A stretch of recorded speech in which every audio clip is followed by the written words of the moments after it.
Consequentemente, absolutamente, tropeçou na vírgula, falei no travessão, na ponta da língua, na borda da fala, papo careta, papo furado, papo cabeça, seguem palavras na contramão. Não é ponto final, é exclamação. Fala sério, fala sério, fala sério, fala sério, fala sério, fala sério. Negócio seguinte, o programa Fala Sério hoje traz uma reflexão, um debate, enfim, ponderações sobre algo que dominou parte das redes sociais e também parte dos nossos colegas da imprensa, justamente porque a Vara da Infância e Juventude de Ribeirão Preto publicou uma portaria dizendo que menores de 15 anos não podem estar em 2 shoppings da cidade desacompanhados dos pais ou responsáveis nos finais de semana.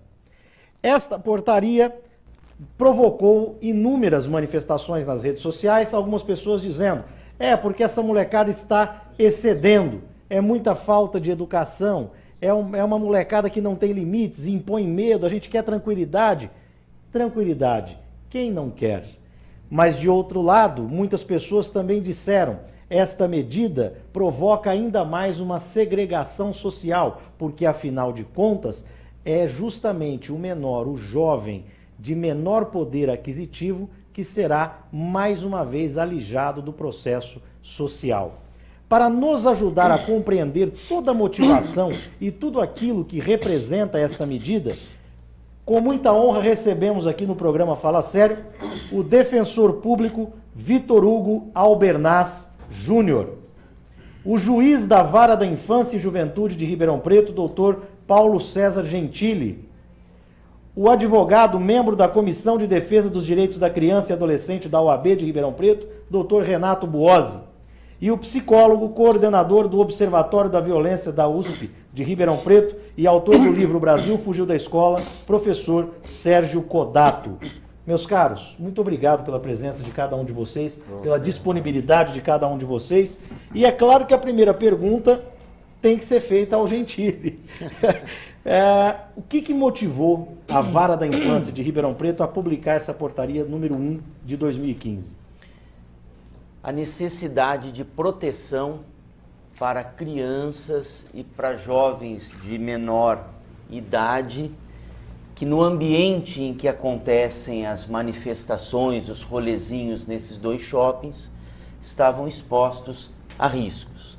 Na verdade, para falar de uma maneira muito clara, foi o nosso medo de que alguma coisa acontecesse com crianças ou com jovens aí que, por sua fragilidade, estariam mais expostos.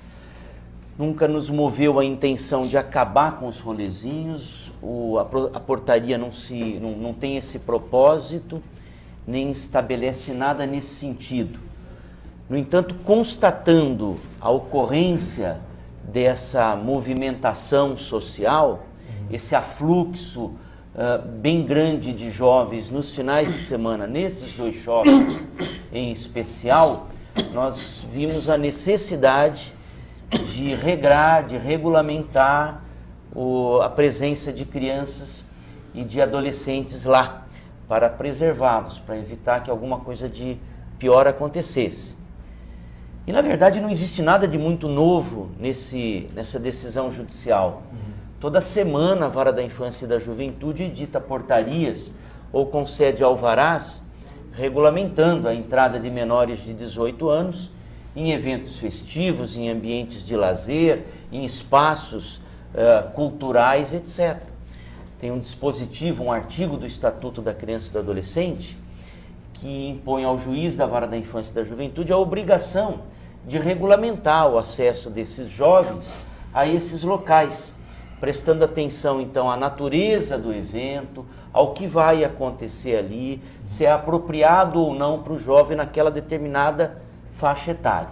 Enfim, foi nesse contexto que aconteceu aí essa portaria. Para arrematar um pouco mais essa compreensão, por que somente aos finais de semana e somente em 2 shoppings da cidade? Primeiro porque é nos finais de semana que acontecem esses rolezinhos. A nossa preocupação foi a de interferir o mínimo possível na frequência, no acesso dos jovens a esses shoppings.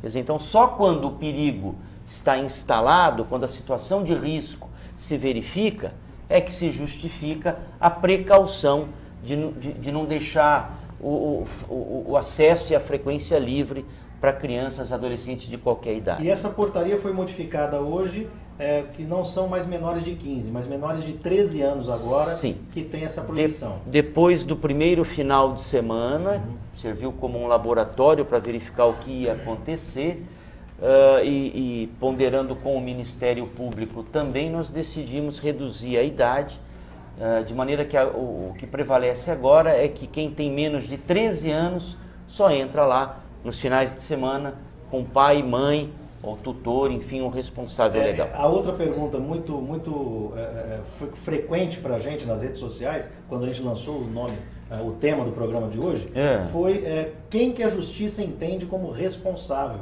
pelo menor, além dos pais? Responsável legal é o tutor, na falta do pai ou da mãe. Então, quer dizer, não adianta o irmão maior de idade, o tio, o parente, o pai do amigo, não. Não adianta, tem que ser os pais ou o responsável legal mesmo, o tutor. Meus caros, que compõem também o nosso hall de convidados aqui, eu quero saber qual a análise primeira que vocês fizeram sobre isso. Doutor Renato Buozzi, meu caro. Boa noite, Rodrigo, boa noite a todos aqui hoje. Em primeiro lugar, advogado que sou e representando a Ordem dos Advogados do Brasil de Ribeirão Preto aqui, nós temos que falar da questão da evolução dos direitos humanos, né? Desde a primeira geração, quando discutimos os direitos de liberdade, a liberdade no exercício dos direitos do homem para com relação ao Estado, né? As liberdades negativas onde o Estado não pode interferir nos nossos direitos. E dentro disso está o direito de ir e vir, né? Então nós temos o direito de ir e vir. Do século passado para esse século, nós tivemos uma evolução muito interessante na legislação infanticista, no direito da criança e do adolescente. Do Código de Menores, que tratava a criança ou adolescente como um objeto, né? Hoje para o prisma da Constituição de 1988 e do ECA, que é um prisma completamente diferente, né? É o prisma da proteção integral, da prioridade absoluta e da peculiar condição de pessoa em desenvolvimento, né? Então hoje nós vemos a criança ou o adolescente como sujeitos de direito. Então, e reconhecido todos esses direitos, né, humanos da primeira geração, da segunda geração, da terceira geração e até da quarta geração. Então, as crianças e adolescentes têm que ter esses direitos reconhecidos e efetivados, né? Isso é um ponto. O outro ponto é que a pessoa que vai no shopping, né, que paga caro, que hoje não é barato, todo aquele aparato, ela também tem o direito de ter tranquilidade quando vai fazer sua compra, ela tem direito de ter a segurança, ela tem direito a ter tranquilidade, né? Então hoje eu vejo que nós estamos frente a um dilema, de um conflito de direitos, né? De valores, né? O direito de ir e vir dos adolescentes que se enquadram nesse aparato de liberdades, né? De direito efetivamente, assim como eu adulto tenho o direito de ir e vir, o adolescente também tem, né? E eu entendo que o nosso direito ele se limita no direito alheio. Então é uma coisa que a gente tem que discutir mesmo, é polêmico, nós vimos a repercussão que deu, né? O nosso posicionamento legalista que somos é esse, né? A limitação do direito de um, ela vai até o direito do outro, né? Esse é o dilema ou conflito aí. Então, é difícil você chegar em um denominador comum e a resposta exata, uma coisa pronta e acabada sobre o tema. É por isso que nós estamos aqui, né? Tá certo. Doutor Vitor Hugo, qual que é a visão da Defensoria Pública com relação a essa portaria? Bom, A Defensoria Pública, né, tomou uma posição contrária a essa portaria, essa disposição, né?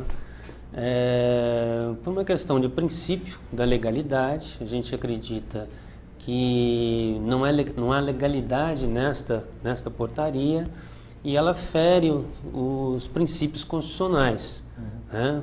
Como o doutor Renato falou, o princípio, a liberdade das pessoas de ir e vir, de se expressar em reuniões, em se organizar em grupos, né? E as crianças, como pessoas, né, sujeitos de direito, elas têm os mesmos direitos como todos têm, como os adultos. É lógico que quando você cria uma legislação especial para criança e adolescente, você tem o objetivo de proteger, né? E a proteção, ela gera direitos, e esses direitos precisam ser respeitados. Então nós achamos que limitar, da forma como foi limitada, o acesso dessas crianças e adolescentes a 2 shoppings especificamente, né, estabelecendo idades assim que nós entendemos não ter havido um critério objetivo ou discutido, né? Por que 15, agora por que 13, tá certo? Tudo isso ele fica dentro de um contexto de ilegalidade e inconstitucionalidade. Acreditamos também que a portaria é um ato administrativo, né? E não é uma lei. E você só pode restringir direitos, principalmente da liberdade de ir e vir, através de leis. E são leis de amplitude nacional, né? Toda ela baseada na Constituição, no que a Constituição permite. O Estatuto é uma lei federal, ela cria algumas regras de aplicação, né, para se ajudar a organizar a vida das crianças e adolescentes, mas acreditamos que ele não chega a tanto, a ter esse poder de criar essa limitação. E mais uma coisa, a gente vê na edição, né, quer dizer, tratar desse assunto, da liberdade de ir e vir, por portaria, a matéria não pertence a um ato administrativo, mas sim a uma lei federal, uma lei nacional. Federal não, nacional. E o próprio estatuto, nós entendemos que o próprio Estatuto da Criança e Adolescente, ele cria um rol específico, fechado, no qual o aplicador do direito pode limitar a presença, o ingresso de crianças e adolescentes em determinadas situações muito específicas, muito pontuais, né, um show, né, um evento em que que não seja apropriado para que não seja permanente, que não seja permanente, aconteça lá tal e pronto, né? A Defensoria Pública entrou com medidas no Tribunal de Justiça contra a portaria, foi isso? Os defensores da infância e juventude de Ribeirão Preto entraram com um habeas corpus coletivo para que o tribunal, né, julgue e considere ilegal essa portaria. E o tribunal até agora não se manifestou. Não se manifestou. A última notícia que nós temos, né, que é um procedimento possível neste tipo de ação, é o tribunal que vai julgar, pede informações ao magistrado para colher, né, elementos para julgar. Nós acreditávamos, inclusive, que era possível a concessão de uma liminar diante dessa alegação toda da inconstitucionalidade, mas o tribunal optou por esse procedimento. Esperar a manifestação do magistrado. Talvez teremos uma decisão até amanhã, final da tarde, ou no começo da próxima semana. Sérgio Codato, meu caro, você acha que o Estado ou a Justiça querem preservar as crianças e os adolescentes exatamente de serem crianças e adolescentes? Não, acho que querem preservar o patrimônio dos donos de shoppings, né, e a tranquilidade da clientela majoritariamente de poder aquisitivo alto, né? Só que eu entendo que o rolezinho não feriu a lei. Não foi um negócio delituoso, não quebraram, não, entendeu? Foi muito mais uma ameaça de tranquilidade. Eu queria tocar no tema que é o relacionamento das instituições com esses movimentos de jovens que são bagunçados, disruptivos, que é da própria essência do movimento de jovens, né? A apresentação do Fabrício Bispo, tá? É um exemplo, né, de que o encontro desses movimentos de jovens de periferia com a cultura, né, classe média, acaba redundando numa riqueza muito grande, essa mistura, né? O hip hop durante um tempo foi proibido, inclusive. Era coisa de marginal, de bandido. E agora ganhou status, né, na mídia e tudo mais. Isso em função desse encontro, entendeu? Então, o shopping é o lugar desse encontro, né, dessas massas desfavorecidas, esfameadas, né, de cultura, esse tipo de coisa. E o lugar onde tem gente abastada de cultura, de comida, de roupa e de tudo mais. E de que não querem esses pobres incomodando minha tranquilidade, entendeu? Eu acho isso do egoísmo, de uma coisa completamente absurda. Eu entendo isso. A infância sempre foi desprotegida. Eu, quando era aluno, vi professor, diretor dando chá, puxando a orelha e dando soco em aluno. Os alunos foram ganhando direitos. Ganharam tanto direito que hoje em dia podem passar sem estudar, né? Esse direito que conseguiram, entendeu? Né? E conseguiram o direito de frequentar shopping. Que eu passei uma vez 2 meses em Nova York com pouco dinheiro. E é terrível você ficar nos lugares e não poder entrar. Te dá uma sensação de escória humana, entendeu? Mesmo que você não tenha dinheiro, você quer entrar lá para pelo menos se sentir gente, no final das contas, né? Então eu entendo a preocupação de proteger a classe média, mas eu entendo que a classe média, nós temos que pensar isso. Como que nós vamos dialogar e integrar esses movimentos de periferia que são muito ricos, né? Em termos culturais, artísticos, humanos, entendeu? Maravilha. Vamos atender telespectador 2111-2133. Alô, boa noite. Boa noite, Rodrigo. Boa noite, Cristiane Herédia, tudo bem? Cristiane Herédia, seja muito bem-vinda ao programa Fala Sério. Diga lá, Cris. Bom, primeiro eu queria dar os parabéns por esse debate que está fantástico. Eu admiro muito todos aí, especialmente ao doutor Gentili. E como ele falou, isso é uma medida para proteger os próprios meninos do risco que havia, eu queria saber se esse risco ele é um risco de confronto entre os próprios jovens, é um risco que havia em razão do incômodo que causavam com os seguranças, ou se era um risco mesmo, em que nível foi para poder motivar essa medida. Tá certo, Cristiane. Muito obrigado, viu, pela sua ligação e participação. Viu? Boa noite para você. Tem outra ligação? Vamos... Podemos chamar? 2111-2133. Então vamos colher as perguntas. Eu sei que está todo mundo aí tenso para poder falar. Alô, boa noite. Boa noite. Boa noite, eu falo com Carlos Alberto do Jardim América. Boa noite. Seja bem-vindo, meu caro. Muito boa. Carlos Alberto, deixa eu te pedir um favor. Tira o volume da sua TV e me ouça só pelo telefone.